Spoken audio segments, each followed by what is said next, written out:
One of my favorite companies is Microsoft, but another one of the companies that I am very much hedging more money every single day into is Amazon. Now, during certain parts of the pandemic, Amazon stock price was lower, especially late last year, which we increased our positions and as bag chasers in this company.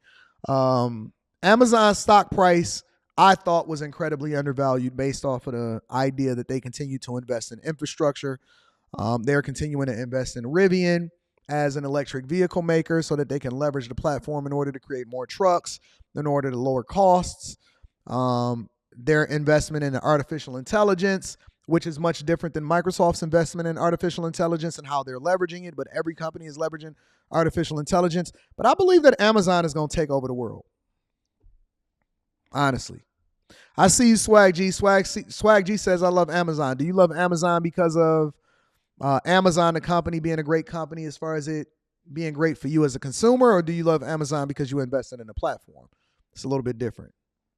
I believe that Amazon is probably going to be on the upswing in their stock price and increasing in value over the next 5 to 10 years significantly based off of the strides that they're making in a lot of different areas in their life, including their strategic partnerships and artificial intelligence.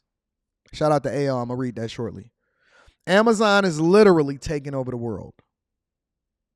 They're literally right before your eyes, and they're not even hiding it. They're actually touting it. They're taking over the world. Let me give you an example.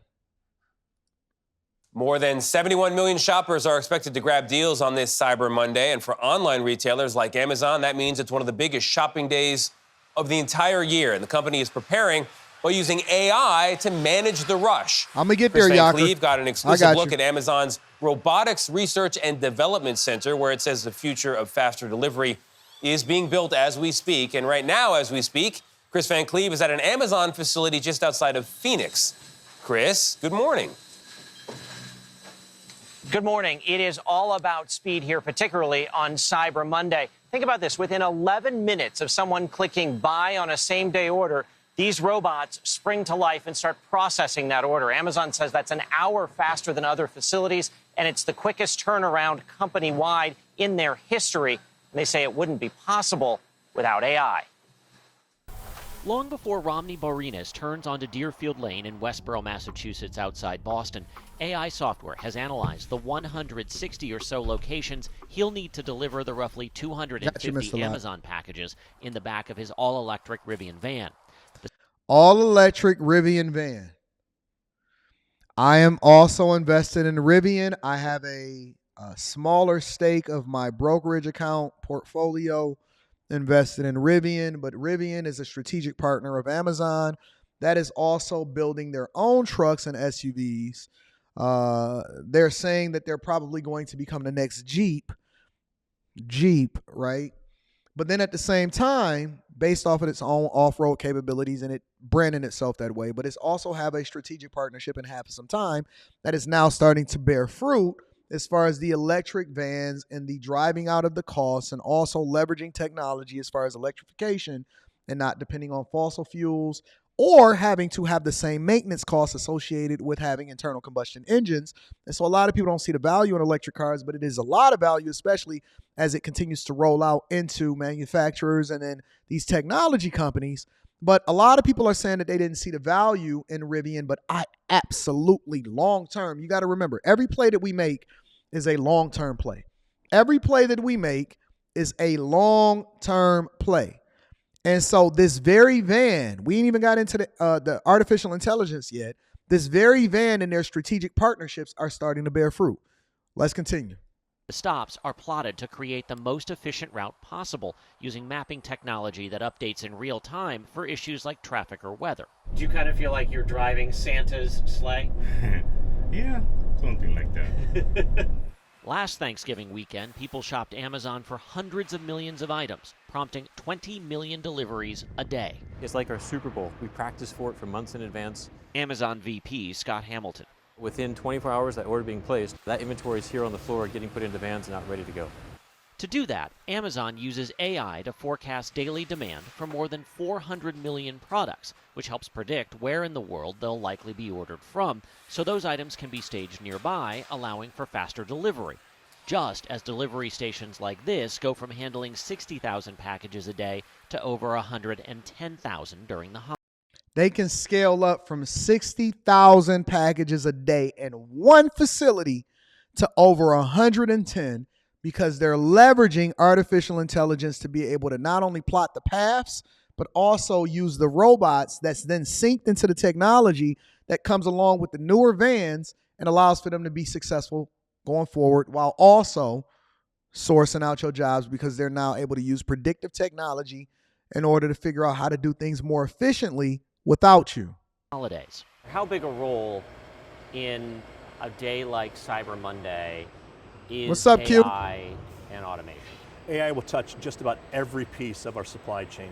Amazon Robotics Chief Technologist Ty Brady. AI systems allow us to not only forecast the demand better, but allow us to move those goods inside our buildings even quicker. The company says automation and AI have not limited hiring, adding Amazon has created 700 new job types related to robotics alone. If you don't think that this is going to, because let me tell you how this is a lie, right? Because a white lie is just as much of a lie as an outright lie, right? Because they're saying, well, this isn't eliminating jobs. That's them saying that they didn't lay anybody off. But Amazon is always, just like every other company, going to have natural attrition. Attrition meaning that people go off and they get other jobs. They go into other things. They come in, they work for Amazon for a little while. They may quit their jobs. They may get fired.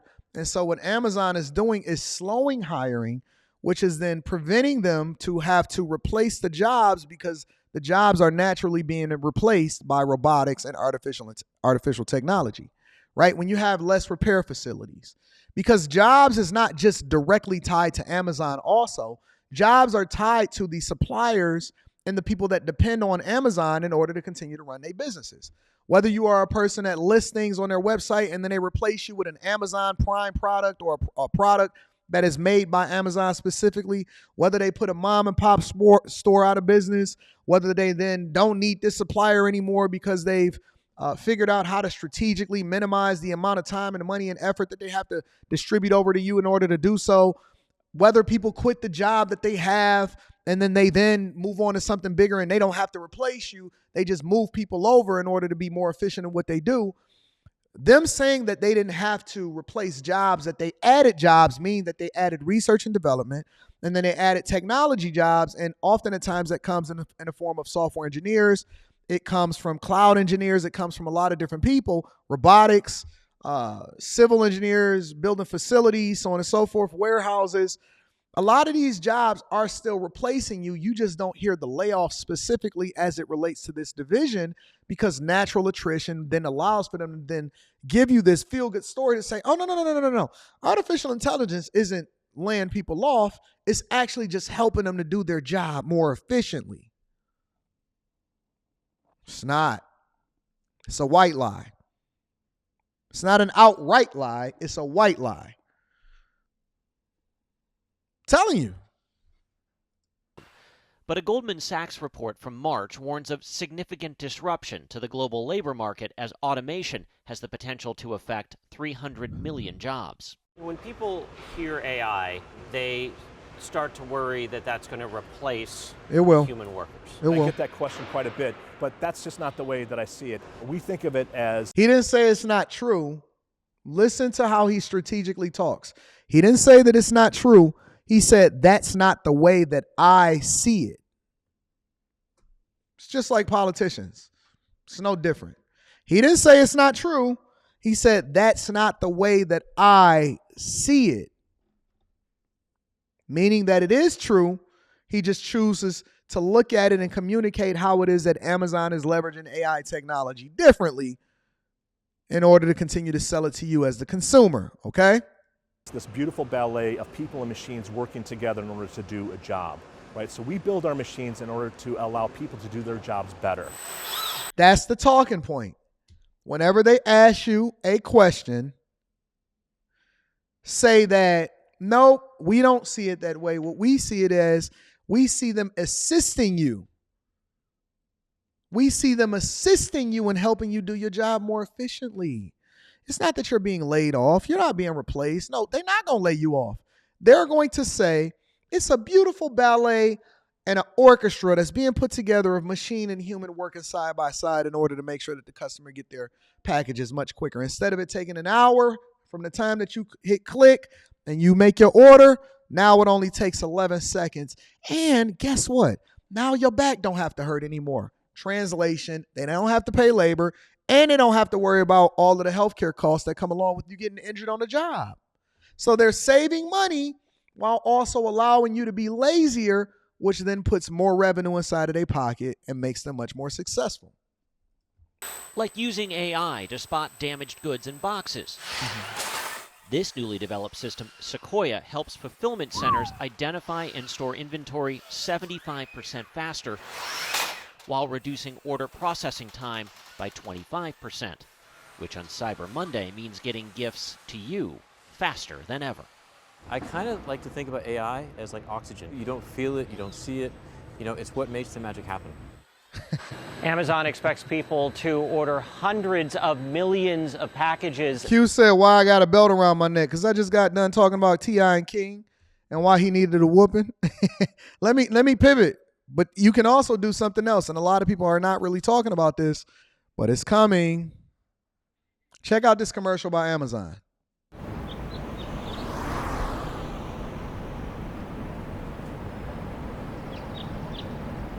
Making one of the biggest purchases of your life can be simple, convenient, even quick, and from anywhere.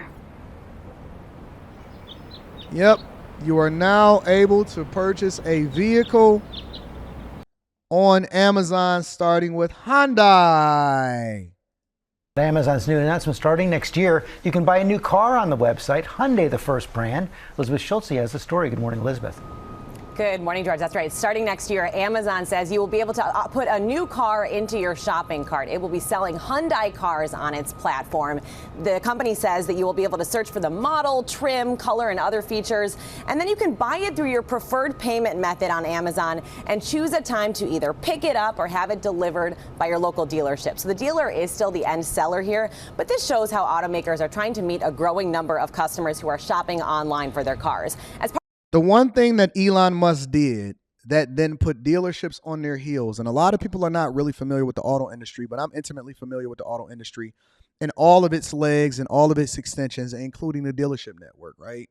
And in the dealership network, for example, Cadillac offered buyouts to all of their dealers, expecting at least half of them to take the buyout. So basically, you either had the ability to be able to adopt and transition into the new version of what a dealership was, which included servicing and investing in electrification and hybrids and so on and so forth, or you had the ability to be able to opt out. A lot of people took the buyout. As far as the actual dealerships, a lot of dealerships took the buyout, because now what manufacturers are trying to do is they're trying to adopt a similar model, but maybe not necessarily build it out the way that Tesla did it. But Tesla invented and then mastered the idea that you don't need a dealership in order to sell straight to the consumer. As a matter of fact, a lot of people love the fact that you can order online, have your vehicle picked up or delivered to you, and not have to deal with a dealership at all. At all. And so not having dealership markups. I recently went over to the dealership in order to check on a G63 G-Wagon. Dealership told me, oh, us over here, we doing $50,000 markups because there's a 2-year wait on the new G-Wagon. That's what they told me. It's a 2-year wait. So a lot of people don't like the dealership experience. They don't like pushy salesmen and all of that. And Amazon is now partnering with car manufacturers in order to sell direct to the customer, so you can set up your own financing. Go ahead and do your Klarna on your new Hyundai, and you can have it delivered to you after it coming off the boat or a manufacturing facility straight from the dealership. And so eventually they're going to stop building dealerships in order to then have natural attrition in order to sell direct to consumer. And the dealership would only be the service the service facility, but then you won't have to have as much service anymore because moving over into hybrids and electrification, you don't have oil, you don't have spark plugs, you don't have an internal combustion engine. And so only the natural cosmetic aspect of things, but you don't have to deal with anybody as far as really servicing your vehicle. And that's why they're trying to drive the cost out of the manufacturing in order to prevent them from passing the profits over into the dealership network, but you're going straight to the consumer. Everything at an accelerated pace, more than what your parents did, more than what your great-grandparents had, is being disrupted. The name of the industry that we're going into is not the tech industry, it's not the car industry, it's not the engineering fields, it's not any of that. The name of the game going into 2030, from now, we're about to be in 2024, all the way up in 2030. The name of the game is called disruption. The name of the game is called disruption. I'll go into it a little bit more in a second. Part of this deal, Amazon says that its Alexa voice assistant will be built into new Hyundais, so you can ask it to play music or update your to-do list while you are driving. Amazon has already been easing into the auto business for years, offering digital showrooms and parts and accessories on its platform, and it is expected to expand to other brands beyond Hyundai in the future. Rebecca, no word yet on if these car purchases will qualify for Prime 2-day shipping. And no telling whether you'll be able to use that QR code at the UPS store for a return. Exactly. Okay, Elizabeth, thank you so much. Well, hey there, GMA. So essentially what you're dealing with and what you see again is called disruption. Disruption is basically when an industry is being upended because the traditional way of doing things is no longer going to be the status quo, because people want faster, they want better, they want quicker, they want higher quality, they want it when they want it. And as long as you can fill a need, and this is one of the ways in which people really need to think about business in order to get rich. When you start in a business or you're trying to do something, don't think about a business from the perspective of, well, how can I do the same thing that everybody else is doing? Look at a current business model and then figure out how you can do it better than them in order to offer a service or a product over to your customers. And then that's the thing that's going to make you rich. If you're doing something better, and it doesn't matter whether you're in the service industry, whether you're on YouTube, whether you're selling a product, whether you're going direct to consumer, e-commerce, and corporate America, when you fill a void and you solve for a problem and then combine that with the idea of being able to innovate and use technology in order to do something quicker and better than the competition, you will become successful as a business owner. When you start your restaurants, UX the experience. Start to think about whether or not people can go in a certain way and how quickly they can get out. How you can minimize the mistakes by not having as many humans in the process, right? Some of the quality often at times fall off, and that's where people really don't understand it from a business perspective. Because if you go, for example, into a lot of these chain restaurants, they already ship the product pre-packaged, and so there is an industry that comes along with great service, but it's a lot more labor intensive. But basically what Amazon is doing is that they're streamlining the process and making it easier for the consumer while also pushing out the competition and then incentivizing you guys to do so because you like AI technology and you can't put the genie back into the bottle. So Amazon, I believe, is going to continue to take over the world. And since they are taking over in the world, I'm not telling you what to do, but I'm continuing to increase my position in it